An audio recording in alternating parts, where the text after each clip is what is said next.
அனைவருக்கும் இனிய காலை வணக்கம். வெள்ளூர் குரல் யூடியூப் சேனலுக்கு உங்கள் ஆதரவை தெரிவித்து, சப்ஸ்கிரைப் செய்யாமல் இருந்தால் சப்ஸ்கிரைப் செய்து நண்பர்களுக்கு ஷேர் செய்து இந்த சேனலை ஆதரிக்குமாறு அன்போடு கேட்டுக்கொள்கிறேன்.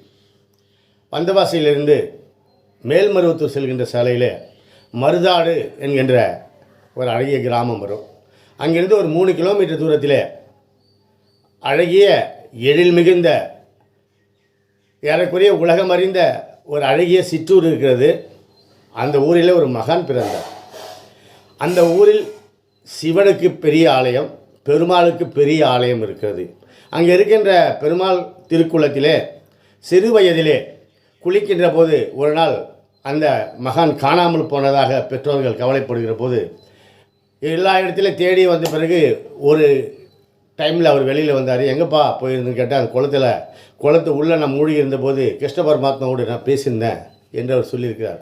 சிறிய வயதிலே அவர் சொன்னதுதான் 19வது வயதிலே திருவண்ணாமலைக்கு வந்து அங்கே பல சித்துக்கள் செய்து மிகப்பெரிய சித்தராக, ஞானியாக, மகானாக உயர்ந்து 59 வயதிலே முக்தி அடைந்த ஒரு பெரிய மகான் சேஷாத்ரி சுவாமிகள், தங்கக்கை சேஷாத்ரி சுவாமிகள்.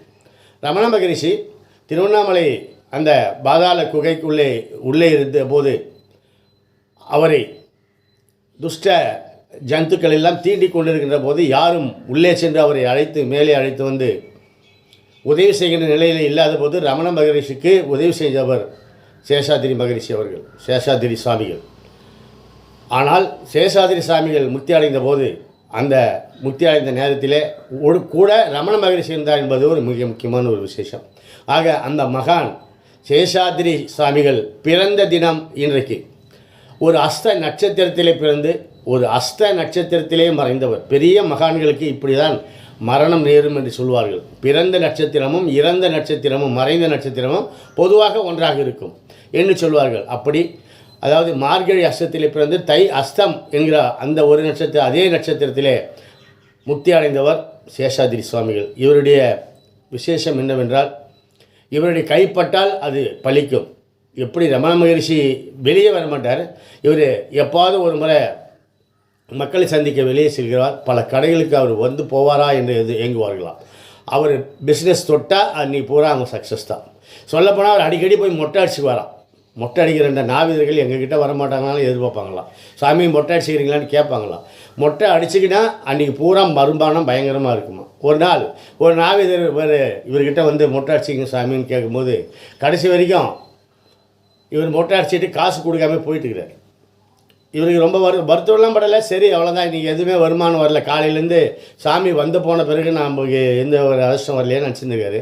சாயங்காலம் அடித்த சூறை காற்றிலே இவர் கடையாண்டு வந்து நேராக வந்து ஒரு பெரிய பையின்னு வச்சிங்களா, பிளாஸ்டிக் பை, நிறைய பணம் வந்து சேர்ந்திருக்கிறது என்பதை கூட நம்ம செய்தியாக படிக்கிறோம். ஆக இவர் சின்ன வயசுலே காஞ்சிபுரத்திலே தன் தந்தையோடு பத்ராஜி பெருமாள் ஆலயத்துக்கு சென்றபோது ஒரு கிருஷ்ண பொம்மை அவர் தொட்டு வாங்கிய போது அன்றைக்கு பூரா அந்த பிஸ்னஸ் அதிகமான காரணத்தினாலே இது ஊரெல்லாம் தெரிஞ்சு இவர் ரொம்ப தங்கக்கை சுவாமி என்று பெயர் எடுத்தவர். சின்ன வயதில் வரதராஜன் மரகதம்மாள் தம்பதியருக்கு மகனாக பிறந்தவர். எவ்வளோ பெரிய பாகியசாலி மரகதம்மாள். இவர் வளர்ந்து ஆளாகின்ற போது அருணாசலம் அருணாசலம் அருணாசலம் என்று சொல்லிக்கொண்டு தனது தாயார் உயிர் விட்டதை இவர் நேரில் பார்த்தவர்.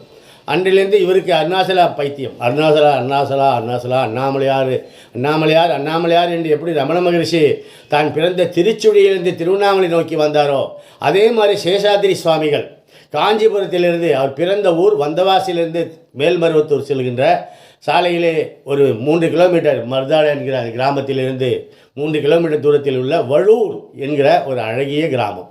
வழூர் என்பது ஏன் பெயர் வந்தது என்றால், அடிமுடி காண முடியாமல் தவித்த போது பிரம்மா தனது இறைவனது திருமுடியை பார்த்து விட்டதாக சிவபெருமானத்திலே பொய் சொன்னதனால் ஏற்பட்ட வழு என்றால் ஒரு மறு ஒரு குறை, ஒரு பாவச்செயல், பாவம். அது நீங்குவதற்காக இந்த ஊரில் வந்து சிவபெருமானை அவர் வணங்கி அந்த வழுவிலிருந்து தப்பித்து கொண்டதாக ஒரு வரலாறு. அதனால் இந்த ஊருக்கு பெயர் வழூர் என்று பெயர் வந்திருக்கிறது. இங்கே சேஷாதிரி சுவாமிகளுக்காக ஒரு பெரிய மணிமண்டபம் அண்மையில், அதாவது 10 வருஷங்களுக்கு நினைக்கிறேன், கும்பாபிஷேகம் மிக சிறப்பாக நடைபெற்றது. ஆக இந்த ஊரிலே பெருமாள் ஆலயம் சிறப்பு, சிவன் ஆலயம் சிறப்பு. இந்த ஊரிலே இந்த மண்ணுக்கு பெருமை சேர்த்த மகான் சேஷாதிரி சுவாமிகள் பிறந்த கிரகத்தையே, இல்லத்தையே பெரிய மணிமண்டபமாக கட்டி அங்கே கல் சிலையிலே நமக்கு கருணை பொழிந்து கொண்டிருக்கிறார் சேஷாதிரி சுவாமிகள். அவர் முக்தி அடைந்த இடம் திருவண்ணாமலை.